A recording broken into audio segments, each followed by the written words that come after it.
webinar. We're going to go over a lot of helpful information today. Please note that this is being recorded, so hopefully you don't feel the need to write down every single little detail. We'll send this out after the fact so you can review any sections that you might want reminders on. So we're going to go ahead and get started.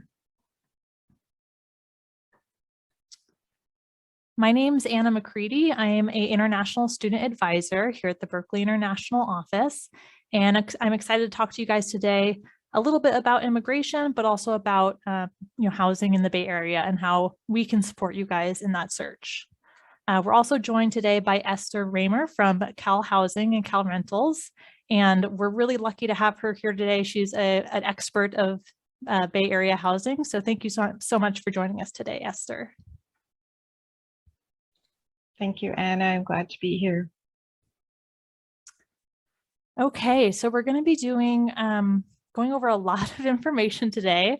Hopefully this is all helpful to you guys, but it is going to be quite a lot of content. So the first thing that we'll go over is looking at kind of just points to consider while you're looking for housing and things to keep in mind. Looking at how to find housing in the Bay Area and some of the different resources that are available to you. Going over the general cost of housing estimates, so what you can expect. Looking at on-campus versus off-campus housing. Types of housing, especially on campus, there's different options for you. Looking at where to live in the area and giving an overview of signing a housing contract and what to look out for. One thing to keep in mind as we go through all this, I know it's a lot of information and you may have questions as we go through, so please feel free to add any questions you have in the chat. We may not answer them on the spot, but we do have a Q&A portion at the end, so we'll be able to get to any of your questions in that period.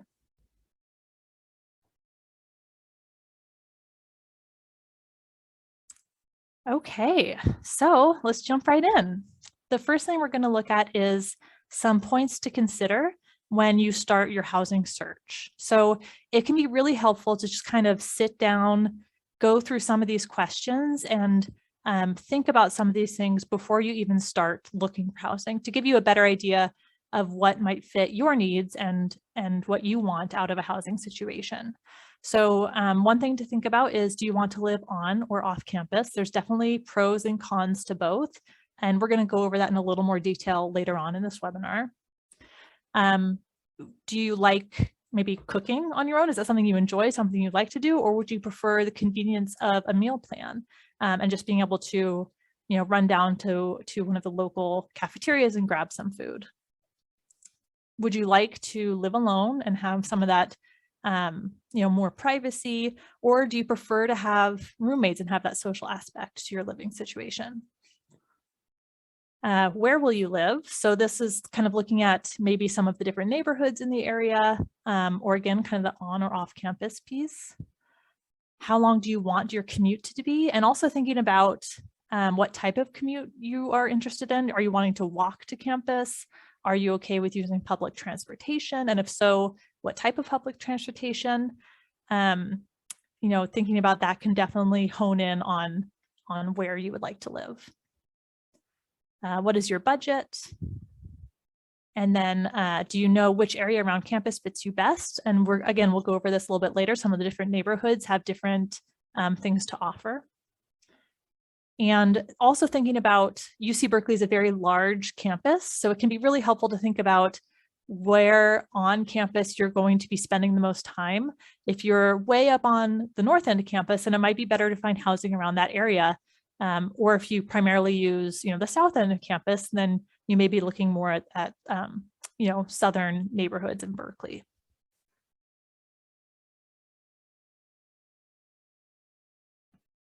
Okay, so a good place to begin your search, just to start off, we do have a housing section on our website that gives you a lot of good links to various places on the Berkeley website, and also links to different resources that may be non-Berkeley affiliated. So that can just be a good site to look at to get a good idea of like what resources are out there and just some good general tips and advice. We'll also be sending these slides out after the fact, so you guys will be able to access all of the links that we have on here, because we do have a lot of resources and links throughout this webinar. I will just really quick show you a couple things on this website that might be especially helpful. Again, lots of information, lots of links. They're all helpful to go through and look, but especially I would say the Cal Rentals roommate search tool is really helpful. You can kind of put in your preferences and find other people who might also be looking for a roommate. So that can be helpful if you're wanting to live, with a roommate. There's some good Facebook groups linked here that can also be very helpful. That's a good place to kind of start and find listings that are posted by current Berkeley students who may be like leaving their current house, and they're putting it up there for grabs, or to post that it's available. There's also some good temporary housing options here, our recommendations for if you're wanting to come to Berkeley to look for housing, but you don't have anything stable yet. You can find various recommendations here. And then just lots of different resources where you can kind of start your housing search.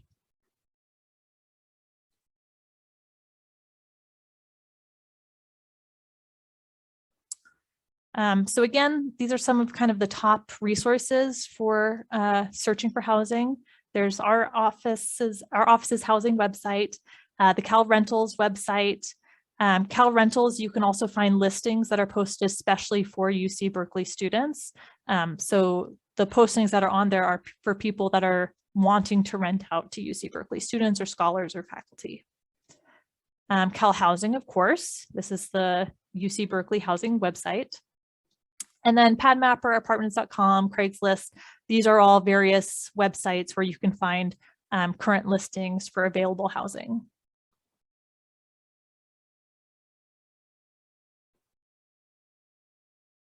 Okay, and now I'm going to pass it on to Esther, who's going to talk a little bit about on-campus housing. Thank you, Anna. So yes, our Cal Housing office offers on-campus housing for all incoming students. So we welcome you to apply to live with us. This link you'll be able to access when the slides are sent out, and our phone number and email is here. We have a variety of options for students. If you're an undergrad, freshman, beginning student, and this is your first year, you would be eligible to live in the residence halls. These are dorm style rooms where your room has typically 2 or 3 beds. So there's 2 or 3 students in the room. There's a shared bathroom on each floor. And these are our standard dorm style rooms. We have undergraduate apartments as well, which are eligible if you're a sophomore. So if you're in your second year or up. If you're a graduate student, we have apartments available for you. And if you have a spouse or a partner or children, you're eligible for our family housing. So living in campus residence halls is the most popular choice for new incoming students. So 96% of freshmen choose to live in our halls because of the community, convenience, and academic advantages that come along with living in residence halls. So newly admitted freshman students and some newly admitted transfer students will receive priority for campus housing, as long as they meet all housing application requirements and deadlines. And although we can't guarantee an offer, if you do put any room size, any location as your 5th room preference, and you've applied by the deadline, but most crucially, you have that flexible housing preference, you will get a housing offer. We'll be able to offer you something.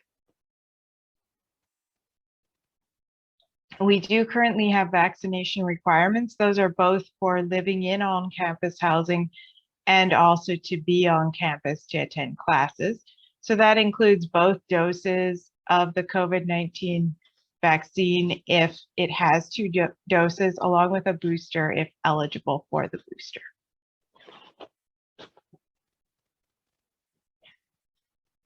So the benefits of living on campus is, first of all, being very, very close to campus. So you're going to be within walking distance of all your classes. Dining options are close to each location. So either within the complex itself or 1 block away, we have a cafeteria with inside or next to each of our housing locations. Students can access any of these locations with their meal plans. It's very convenient for your breakfast or dinner when you're at home, also for your lunch when you're in class, and you can just walk a few blocks to the closest dining hall and grab something to eat. We also have academic service centers and study lounges within our halls. The halls are locked and have restricted access, which means that you'll use your ID card to scan and enter the building for security purposes. We have blue light emergency phones located nearby for any type of outdoor emergency. We have faculty and residents, so you'll have professors living there who provide programs, and you can speak with them, meet with them on a face-to-face basis and get to know them. We have in-hall staff support. So our professional staff live in the halls and provide campus resources, policy enforcement, peer advising, and programs that help you build community and meet other students. And we also offer leadership opportunities within the residence hall assemblies and other programs. So some things to be aware of: the alcohol and smoking policies are strictly enforced. So students under the age of 21 are not permitted to drink alcohol. And UC Berkeley is a non-smoking campus. That means you can't smoke anywhere on the property. You have to go off of the UC Berkeley property to smoke. And drugs, including marijuana, are not permitted on campus. So even though marijuana is legal in the state, it's not allowed on the campus property, including if you have a medical marijuana card. So those are some things to keep in mind. And most of our residence halls close during the winter break and the summer break. They remain open during spring break.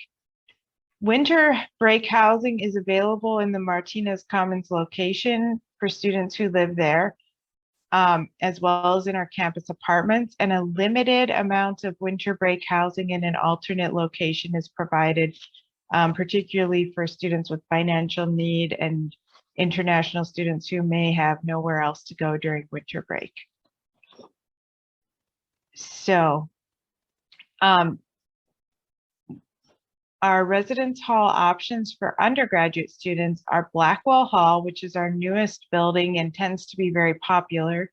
So if you do put that as your housing preference, keep in mind that you may not get it because we get a lot of requests for Blackwell. We have standard double and single rooms there. We have units 1, 2, and 3, which are high-rise halls, what you see in the photo on this slide.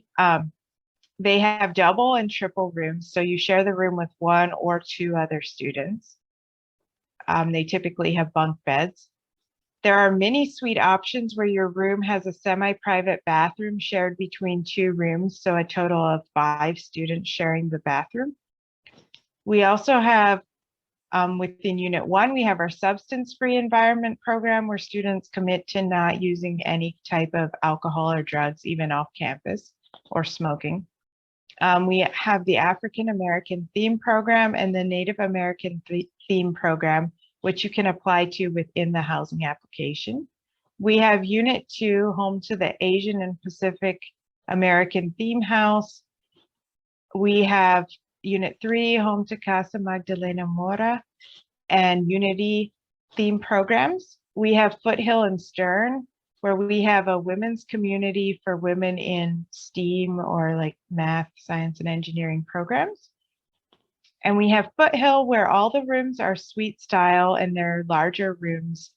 They tend to be quite large suites, but they have like a living room and bathroom shared among the rooms in the suite.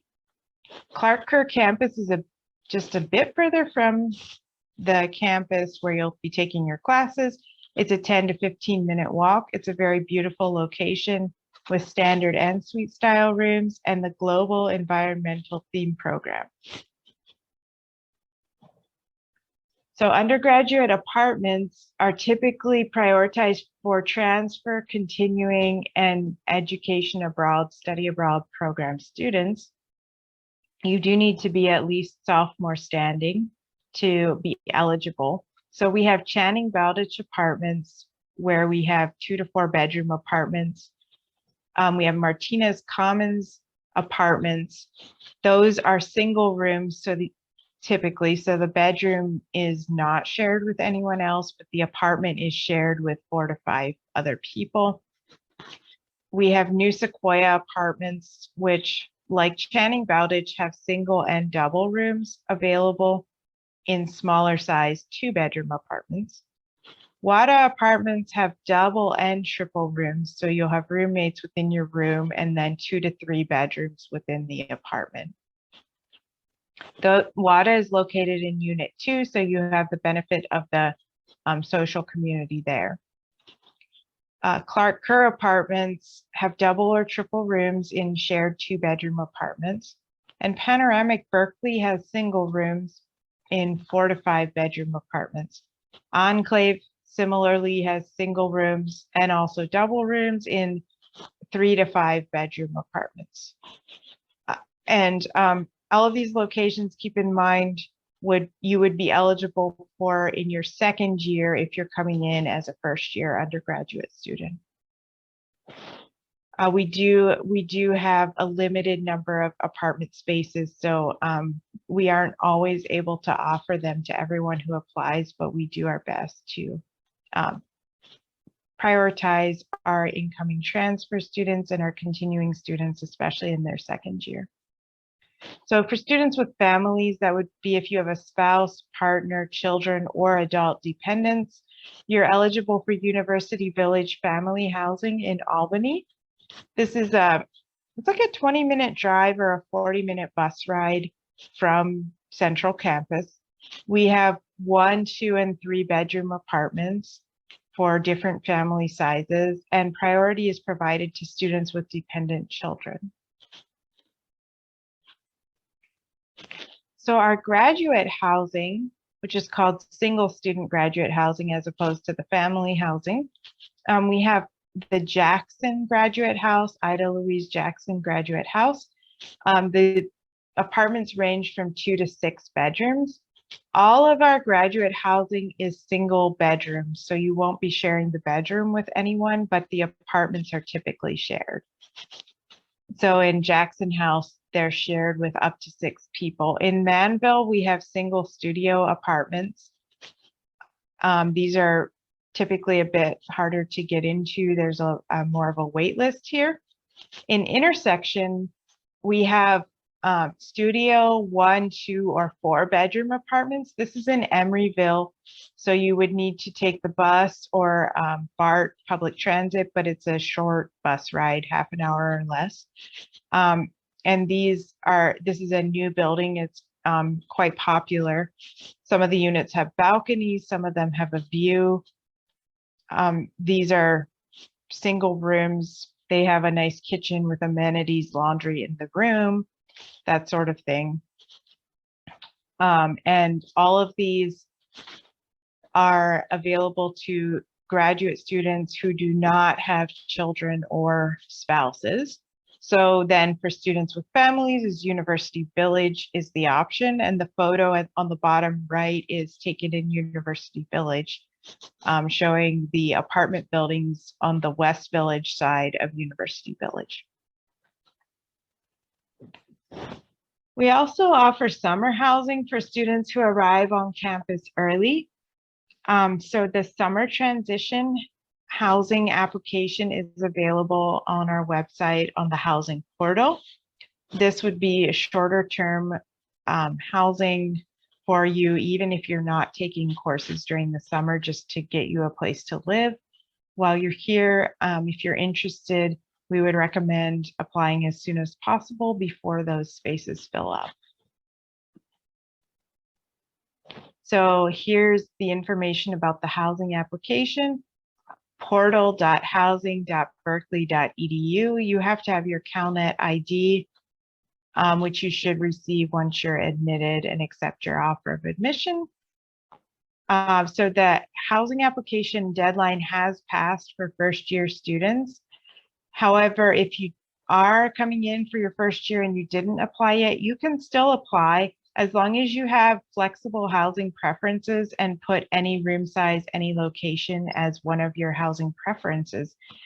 We should still be able to get you an offer. We would just go through the applications received by the deadline and then those received after the deadline. But as long as you're flexible about the room type, you don't need to worry about getting an offer. And then for transfer students, please apply by June 2nd to get your priority for housing. For graduate students, it's a rolling deadline, so apply as soon as you've accepted your admission into your graduate program. So something we get a lot of questions about is how to cancel my contract. So you may accept a contract in on-campus housing and later find something off-campus that you prefer. You submit this contract cancellation request form within the housing portal available in the online forms section. In order to grant cancellation, a replacement student must be found to fill your space, or you remain financially responsible for the year.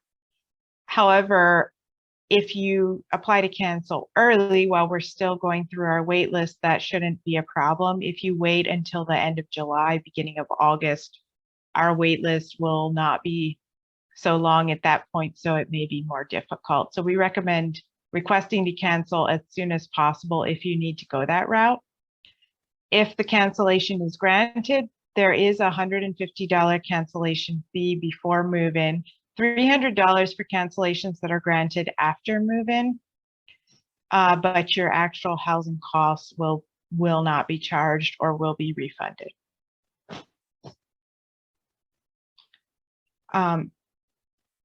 So need more info. You know, I may have made a mistake on the housing at berkeley.edu one, but res hall at berkeley.edu is the correct one for undergraduate students. For graduate students, the email is graduatestudenthousing@berkeley.edu, which I will add into the chat box here.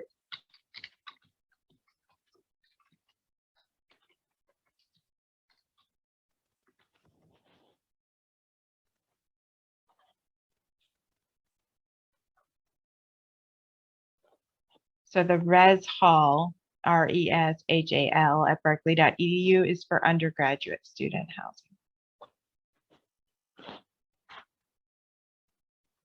Great, thank you so much, Esther. So I'm going to talk now a little bit about off-campus housing and you know, some information about some of the surrounding areas, neighborhoods, different options that are available. Some different off-campus housings that you can look at are the Cal Rentals website, like I mentioned earlier. This is a place where various people can list their apartments or houses or whatever, specifically because they want to rent to UC Berkeley students. So this is a really great place to start your off-campus housing search. We will talk about the various neighborhoods, and then we'll talk about some other options that you can look at for off-campus housing. So in terms of Cal Rentals, you can find the website here. It is, like I said, a listing service for specifically UC Berkeley students, scholars, and affiliates. Cal Rentals provides rental information. They provide advising for students who are looking for off-campus housing. They provide that roommate listing that I talked about earlier, and they just provide a lot of different resources for the housing search. So this is a really great place to start. In terms of kind of the different pricings you can expect, this was the estimate or the typical rent averages for the year 2021. So this can give you a little bit of an idea. You know, you'll find places more expensive than this. You'll find places cheaper than this. It's obviously a range, and you know, what you're willing to pay versus quality of the apartment or quality of the house. But this can give you an idea of what is kind of reasonable and expected in the Bay Area as you do your search.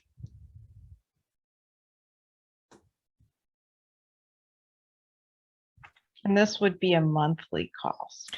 Thank you. Yes, this is an expected monthly rent.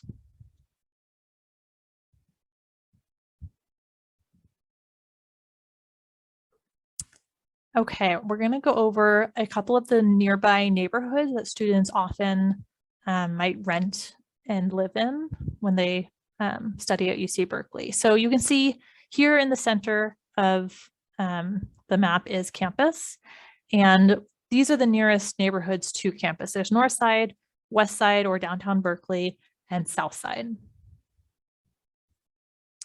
So South Side is a really, really common area for students to live in. It's very student oriented. It has a lot of cool shops, bookstores, cafes, restaurants, nightlife. Telegraph Avenue is kind of a main street in Berkeley and has a lot going on. So this is kind of a fun, bustling, lots of students live here. So it's you may have a lot of friends that live in this area. It's kind of a fun place to live nearby.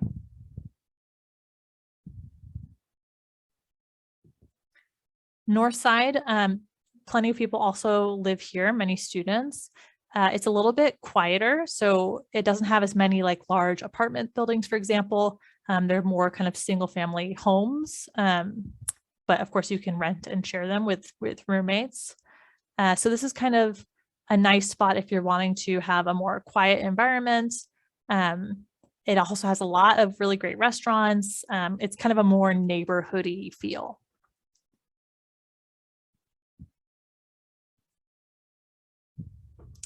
And then there's the West Side or downtown. This is south of University Avenue and west of Sacramento Street.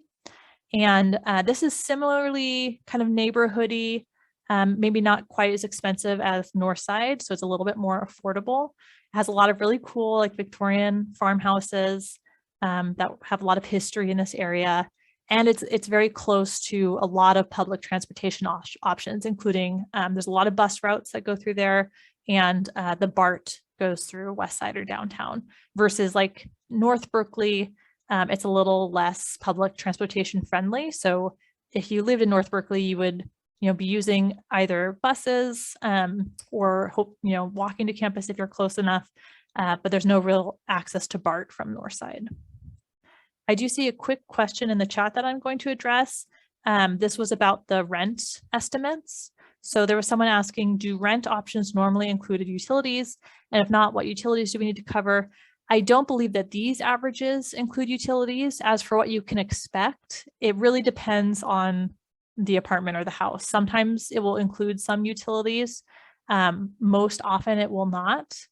But it really depends on how. Sometimes it will include, for example, garbage pickup, sometimes water, but most often you will have to pay at least for electrical and internet, of course.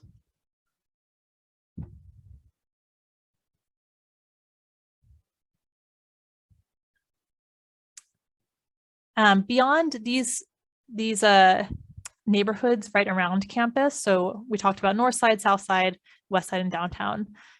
There's obviously many other areas around campus that you can live in.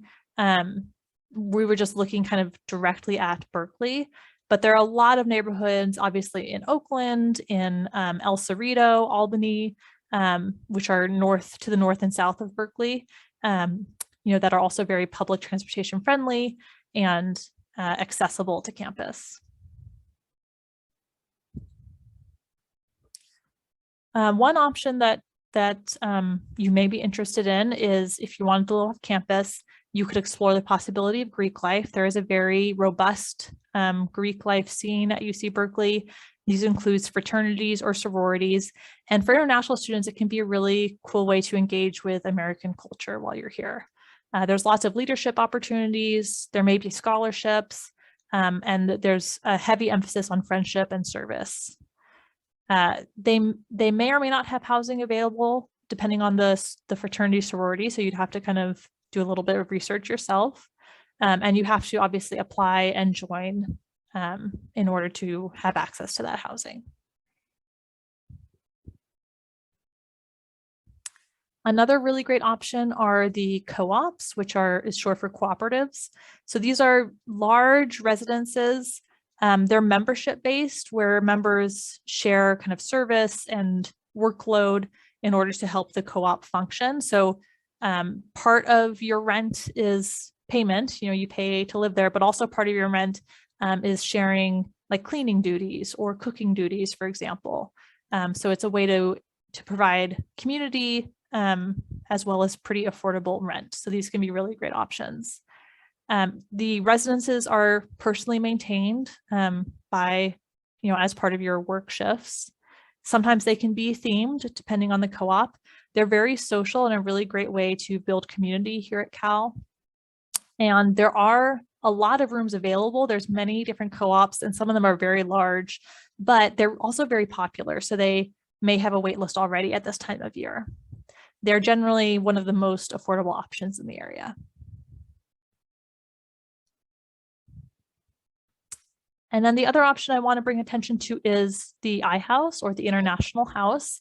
A lot of people think that this is an on-campus option, where in fact it is considered off-campus. It's not technically, it is affiliated with UC Berkeley, but it's not technically a part of campus housing. It's a separate entity. So this is a really popular option, especially for graduates and EAP students.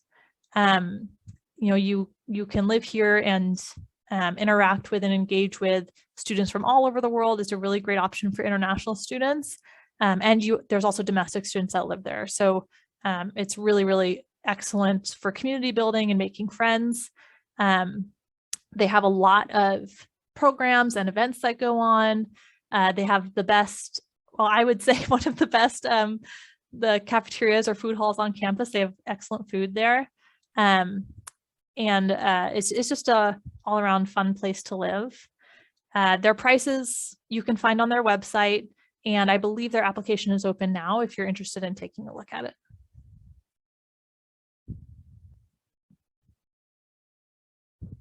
Okay, so I'm going to pass this off over to Esther one more time, just to look at some of the details of on campus versus off campus.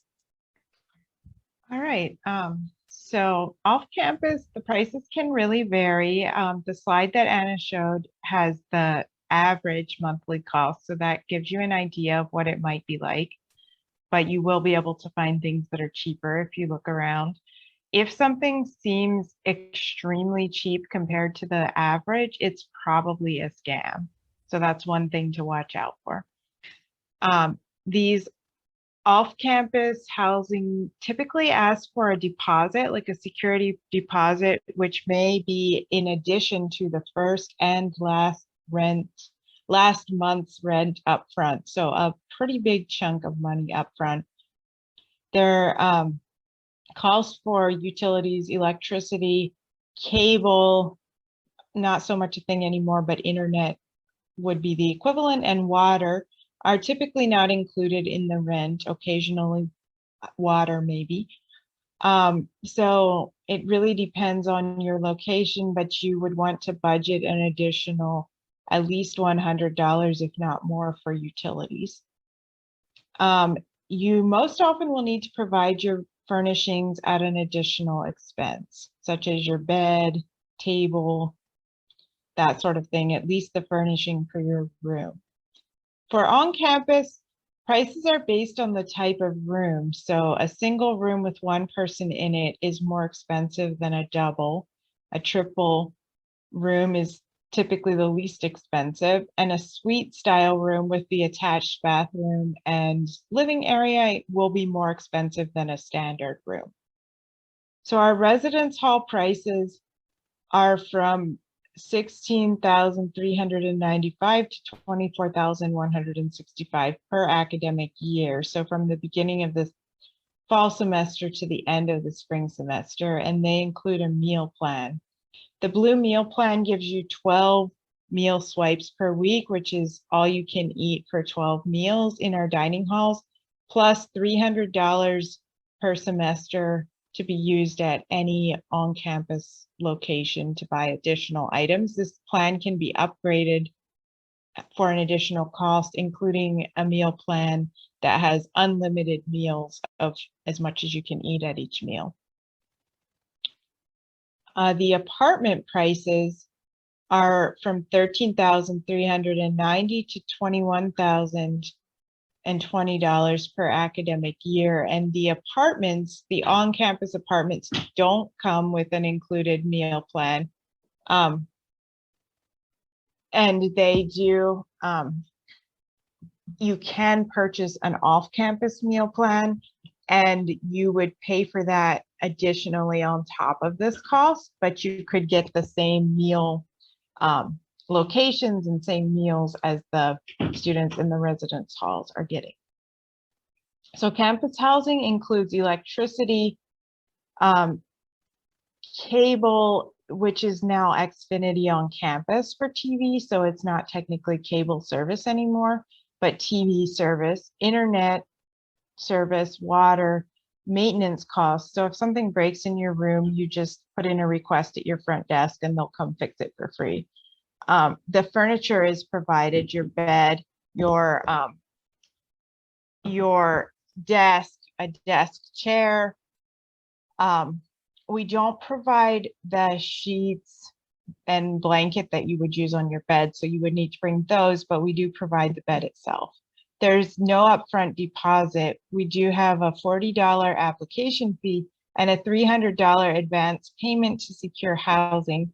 This is not a deposit. It's taken out from your first month's rent, so you are not actually putting any money down.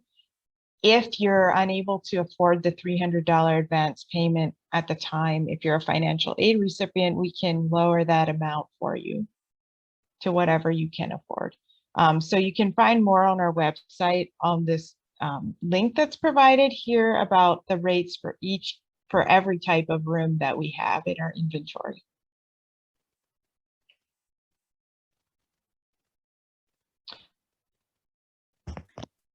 Great. So we have a couple points here just about signing a housing contract. So whether you decide to live on or off campus, there will be a contract to sign. And there can be a lot of detailed language that you might not be familiar with. It can be kind of complicated legal language. So it's really easy to just kind of, breeze through it, glance it over, and not look at the details. But this is an agreement between two parties. It's usually enforceable by law. So this is something that you do, you want to read in detail. You want to look through the whole contract. You want to make sure you understand what you are agreeing to. And some important items may not be mentioned by the landlord or management. So you want to kind of know what you're looking for, and be sure not to sign if you are not clear on the details. I know in the Bay Area housing hunt, especially if you're looking off campus, there can be a lot of pressure to sign a housing contract, sometimes even right on the spot, because a lot of people are looking for housing. But it's really important that you really thoroughly look through, make sure you understand everything. And it is perfectly okay to, ask questions and make sure that you understand. I would also really highly recommend, it's called the City of Berkeley Rent Board. They have a website, and they're a really, really great resource to ask if you have questions. And they have a lot of information on their website about what you can expect from a housing contract, what is legally allowed, and just a lot of information on there. Esther, I don't know if you have any information to add. I would just second that about the Berkeley Rent Board and just asking for help if you're confused or unsure about anything, because it is a very complicated thing, and there are people out there that are trying to scam or take advantage of you.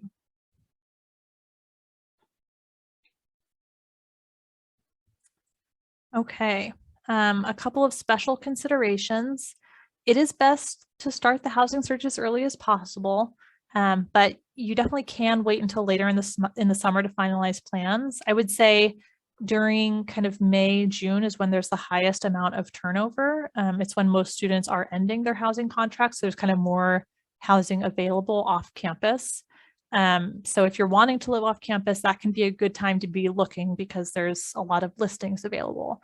But that being said, there still is plenty of availability in July and August. And for international students, you often can't enter the US until July and August. So it's hard to be willing to sign a contract and agree to live in a place without being able to go there and see it in person.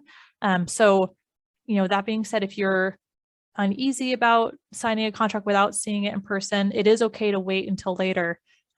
Just be aware that there may be lower amounts of things available. Definitely be aware of scams and frauds. Esther talked about this a little bit. So if you see something that looks like it's too good to be true, it probably is too good to be true. It's probably a scam. There's lots of scams on various apartment or housing listing websites.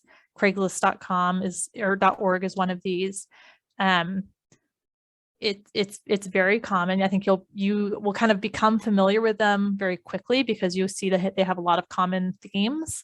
But here are a few things to watch out for. One, if the price is very low, it's probably because it's a scam. Two, if the contact person asks that you send them money, even though you haven't visited the property or done like even a virtual walkthrough is helpful, then you probably want to avoid it. If they ask you anything about like if they're not in the area and they want you to just send them money and they'll give you the keys or mail you the keys, that's a big red flag. So if they say something about like there's current residents and they can't show you it, if there's any reason why they can't physically show you it, even if you can't go there to see it, it's good to see if you can physically see it, if they're willing to do that, because it's a big red flag if they're not able to physically walk you through. Another red flag, if you're required to wire the money ahead of time, it's good to look up the website or the address that they're listing online, and see if you can check if it's legitimate or not, if it's like a legitimate housing or rental company that's posting it. If you look up the address online and see it posted for sale, then it's obviously not legitimate. So there's a couple things you can do to kind of watch out for those common scams.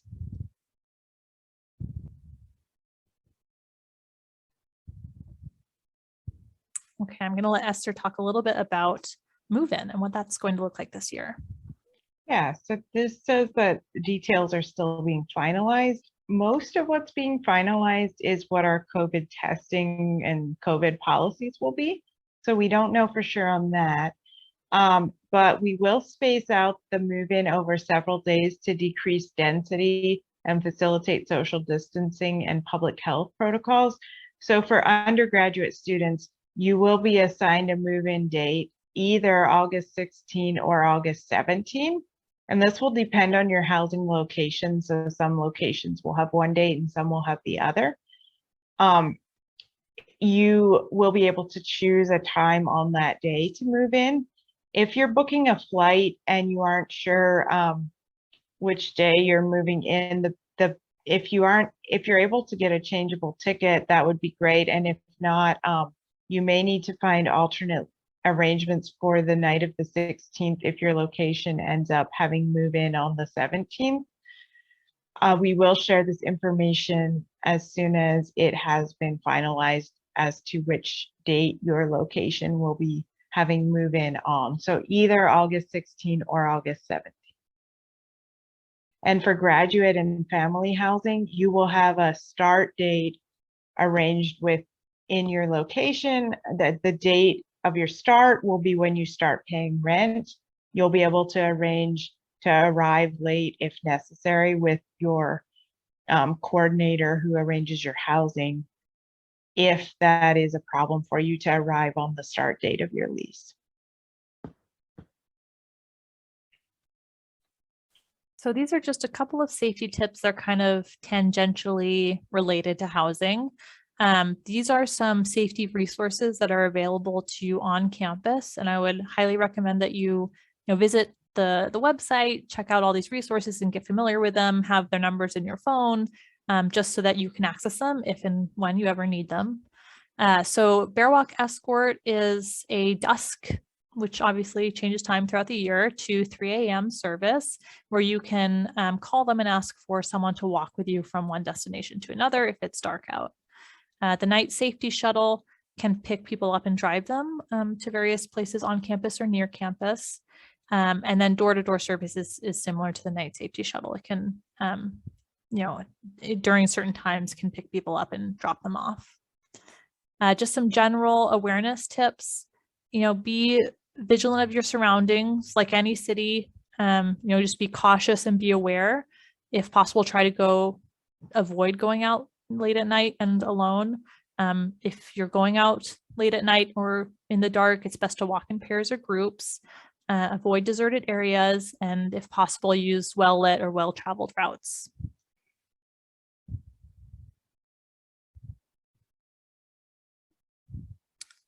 This is the resource that I mentioned earlier, the City of Berkeley Rent Board. This has so many great resources on there for both landlords and for tenants, or for people who are looking for housing. It has a really good checklist for new renters that you kind of go through and, as you're walking through the house, check things off to see if it seems like a good place to rent. And then a checklist to ensure the property is safe. So these can be really good to take with you when you're going to view different apartments or houses. One other really good resource is Student Legal Services. So this is a resource that is on campus as part of UC Berkeley, and it provides counsel to students who are encountering disputes or concerns, really for any legal issues, but especially they work a lot with students in like housing disputes. So if you run into any issues, especially with your landlord, and you don't know what your rights are, or don't know if what they're doing is legal, or what your responsibility is, you can definitely check in with Student Legal Services, and they're a huge help. There's also the Basic Needs Center. This is a really great resource for providing basic support and housing for students who are experiencing issues with basic needs. One other thing I'll mention too is Student Legal Services. They can review your rental contract too if you have any questions. So that can be a really good resource if you're wanting to make sure everything is legitimate.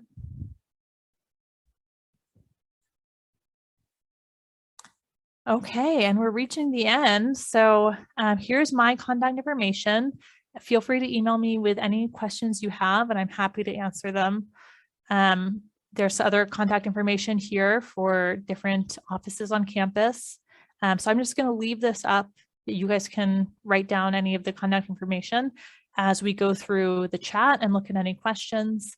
We'll do our Q&A period now. So feel free to add in any questions you have about housing in the Bay Area, and we'll just kind of go through and answer them. So I saw one earlier. This was about pets. So Esther, this is a great one for you for on-campus housing. Does on-campus housing allow any sort of pets?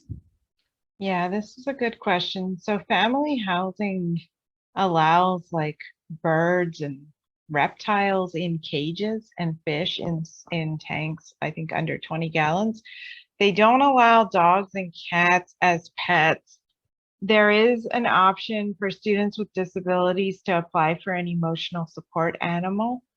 You'll find that within the housing application, a question, do you intend to apply to bring an emotional support animal? And you'll be required to fill out a form and have a medical provider, licensed medical provider, fill out a form as well. But pets, like dogs and cats, are not allowed on any of our campus housing unless they're emotional support animals that have been approved by the housing office. Great. And we kind of went over this earlier, but someone was asking about meal plans, and I thought it might be a good idea just to give a general overview of what a meal plan is and maybe like what it gives you access to in terms of the different cafeterias on campus. Yeah, so Each of our locations has its own dining hall, and if you have a meal plan, you'll have access to any of the dining halls. So if you prefer the food at one of them or you check the menu, you can walk over to any of them. Your meal plan gives you a number of swipes per week. So the one that's included with your housing contract will give you 12 swipes per week. So you can go in and swipe your card, then you basically are in and you can eat as much as you want from the things that are being served there. So usually they have quite a few choices, including for folks with different types of dietary restrictions, including halal and kosher options. And then you receive flex dollars, and the flex dollars can be spent at any on-campus location to buy additional food to make up for those meals that aren't covered by your meal swipes, or if you want a snack. For some students, 12 meal swipes isn't enough, so there's an option to upgrade. There's an intermediate option as well as an unlimited option, and those have an additional charge for that upgrade. Great, thank you. There's a question here asking, so they're an international student, they're looking to rent, but because they are currently international, they may be unable to tour prior to their arrival. Are there any tips we can give, or are there any services offered where individuals can tour an off-campus rental for them? I would say this one is tricky. There are no services that I know of where you can have someone tour a rental for you, although that could be a great idea for business. What I usually recommend to students in this situation is, at a minimum, try and set up a virtual walkthrough. And this was really common during COVID. So it's something a lot of rental companies or landlords are willing to do, where you can, live go through the property and see the different rooms. And that, confirms that they do have access to this rental. That's kind of the next best option. If you're not able to be there in person, best option, of course, is being able to actually walk through yourself. And, if you can come early a little bit and be able to actually be here in person for the housing search, that's probably the best option. But if you're wanting to do it earlier, like in May or June, I would say then probably the virtual walkthrough is your best bet. Yeah, I can take the second question here about graduate student housing. So the single student housing wouldn't allow your partner to live with you. For family housing, they do allow students who have partners, but the partner needs to be a registered domestic partner. So if you can get a certificate from your location showing that you're registered domestic partners, or you can get one from the city of Berkeley, but you may need to do it like when you arrive. You would need to go, I believe, in person to the office, the city hall, and get that. The family housing will accept that. However, they won't move your application onto the active wait list until they've received that documentation. So you would have to have that document prior to getting on their wait list. Great. There's a lot of great questions here. So here's one for regarding kind of international payments. So for off-campus rentals, what is a safe way to pay for first and last month's rent and the security deposit? If you or none of your family members have a bank account in the US, then probably the best way to do this is through international wire transfer. And most rental companies or landlords should be able to provide that option. Here's one. Are any of the listings on CalRental scams, or are they certified in some manner? That's a good question. I would say there's definitely a lower percentage of scams on there from what I've seen. I don't know, Esther, do they do any vetting with CalRentals? So a lot of the companies and landlords on there are people that we know personally and have worked with for a long time. So the majority of listings are trusted partners. If there's a new listing, we don't personally go and look at the location, so it's possible that a scam will appear, but we do take reports seriously and they'll be removed. but that doesn't mean that every single listing on there is legitimate. However, if it's a large apartment company with lots of listings, it's probably one of our trusted partners.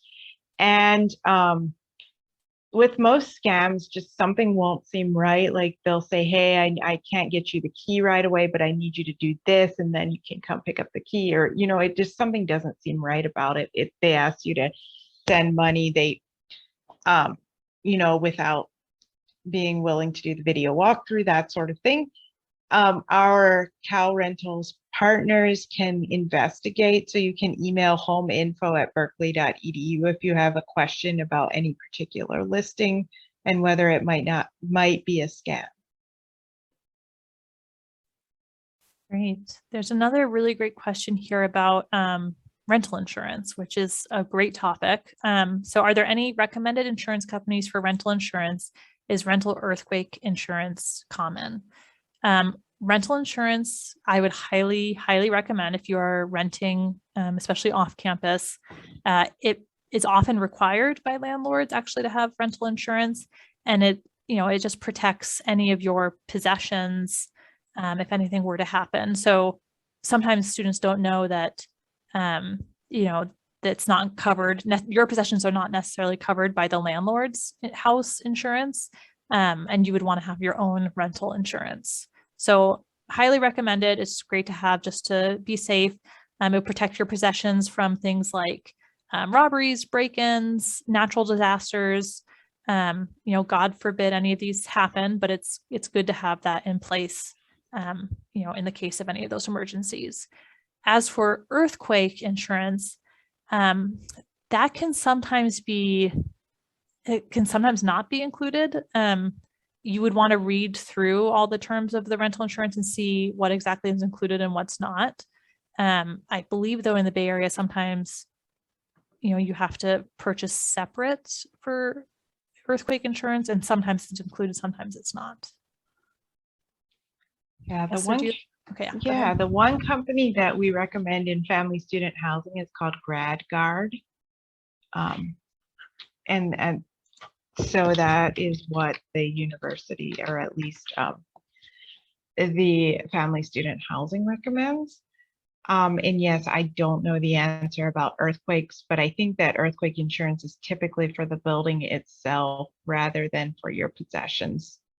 But you would need to read the fine print of your policy to see if your belongings were destroyed in an earthquake, whether that would be covered or not.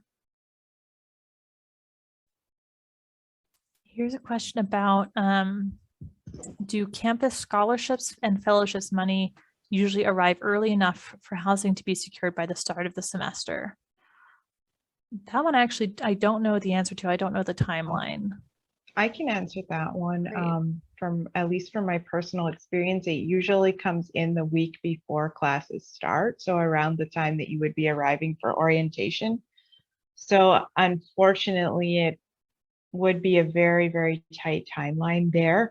This is where on-campus housing will benefit you, in that we don't have any charges other than the $40 application fee and the $300 fee, which can be reduced or even completely waived if you can't afford it.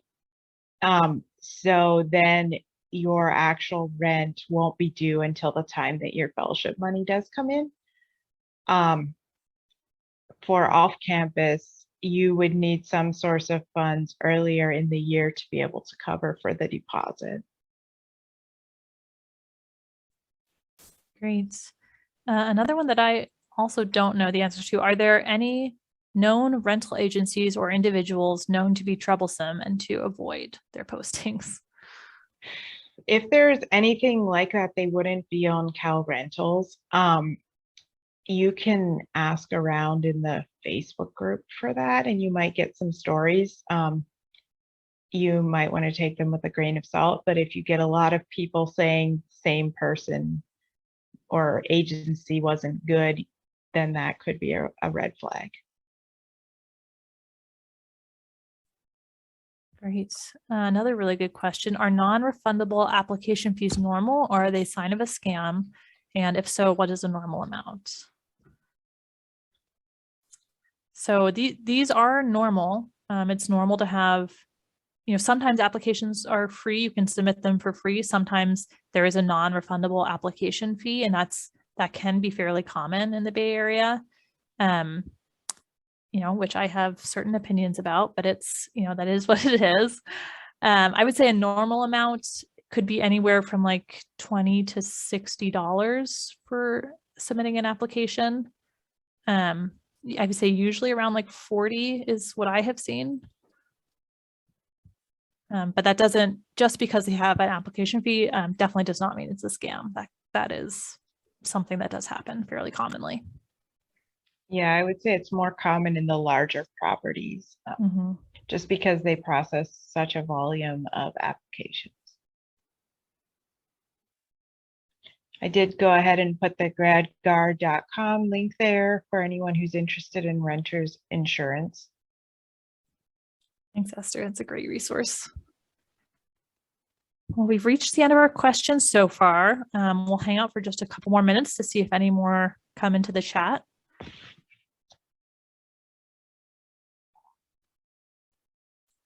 Thank you guys for being here, taking time out of your schedules. And I know you may not be in the same time zone, so taking time out of your day, whatever time it is for you. We're really excited to have you here on campus soon, potentially living here, otherwise just going to classes here.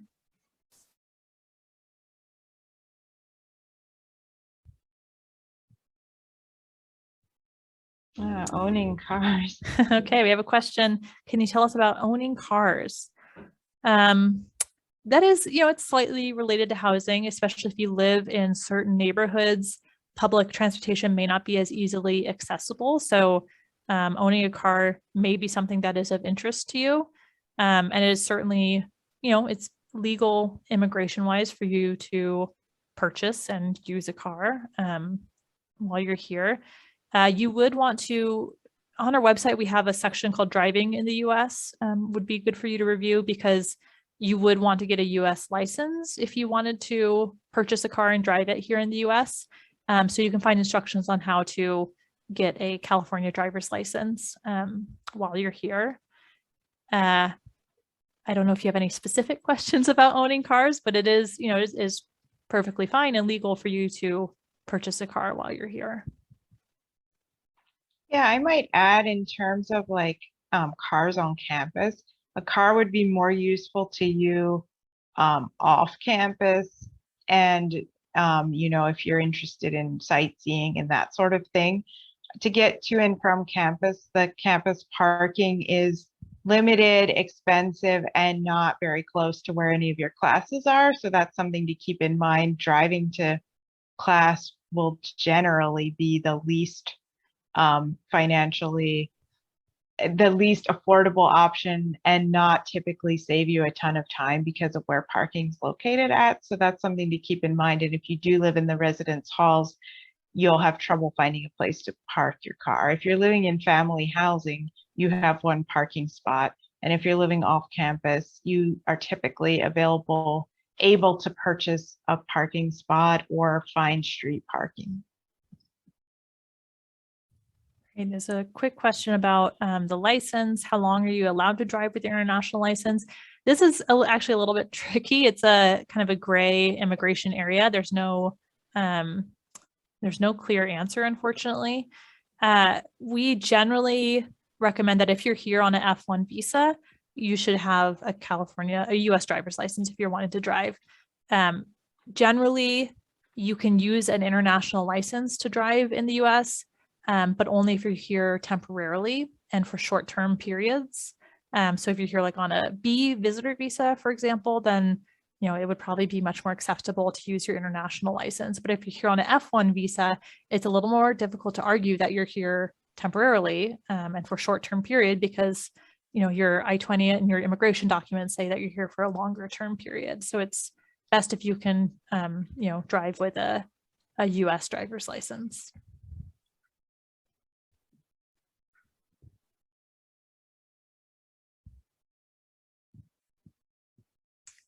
Okay, everyone. Well, thank you so much for coming in today. If you do have more questions, please feel free to reach out to one of these many emails that we have on the screen. I'll be sending out, of course, the slides and the recording as well.